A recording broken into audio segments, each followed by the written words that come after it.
Hello and welcome back to Women's Football Talk, the YouTube channel that brings you all the latest news and stories from around the world of women's football. And before we get into today's video, make sure you smash that subscribe button and turn on the post notification bell so you never miss a video of ours.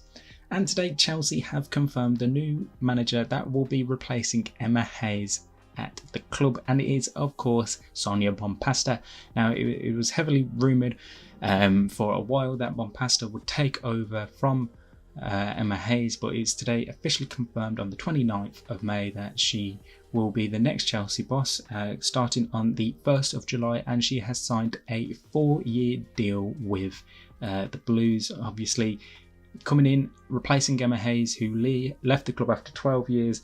Very successful manager during her time, won pretty much everything there was to offer, obviously except the Champions League, which is the only trophy that escaped her. 5 WSL titles in a row, including this past season, so she left on a high to head over to the United States. However, if we now look ahead to the new manager in Sonia Bompastor, again, she's a manager that is coming with success from Lyon, winning 3 league titles with them since taking charge, helped them to a Champions League win as well. They've gone to Champions League finals. We obviously saw them recently take on Barcelona in Bilbao, where they obviously lost that game 2-0, but she has the pedigree of getting the team to play winning way, and they've played really fantastic football since she took charge back in 2021. And it's a really big appointment for Chelsea because we all knew whoever was going to replace Emma Hayes was going to have to be a big manager, a big name to fill those boots that Emma Hayes has left. She obviously left a big legacy, lasting foundation on the club, and now Bompastor is going to hope to build on that and continue making Chelsea one of the biggest teams in women's football. Speaking on the appointment, Bompastor said, "I'm incredibly grateful to join Chelsea Football Club as the head coach of the women's team. It is an institution in English football. I will give my all to this new project to meet the ambitions of the club, the staff and the players.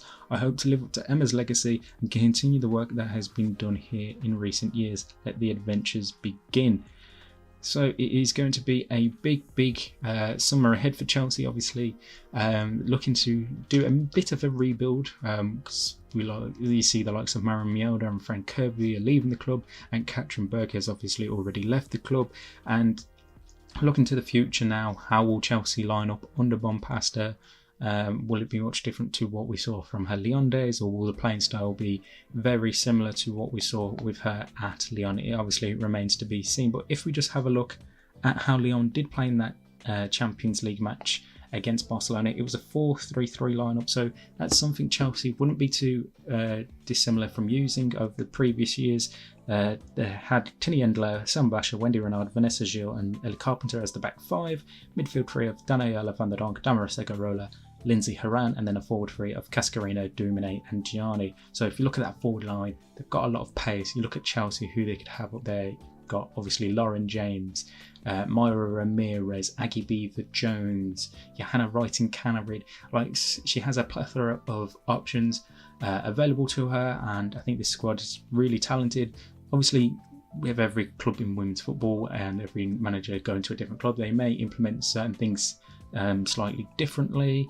They may play a different style completely, so it's going to be very interesting to see how they get used to it. Obviously, her first day is announced as the 1st of July, which is a bit of a weird one for her, because obviously that will be when her contract starts, but you'll have players on international break for the second half of these Euro 2025 qualifiers that we've got going on. Then you're going to have some players going off to Paris for the Olympics as well. So it'll probably be towards the end of July, maybe if not August, where she'll get a full squad in. Obviously, transfers are going to happen as well over the time, so it's going to be a bit of time before we can see what this sort of project is going to be for Sonia Bompastor at Chelsea.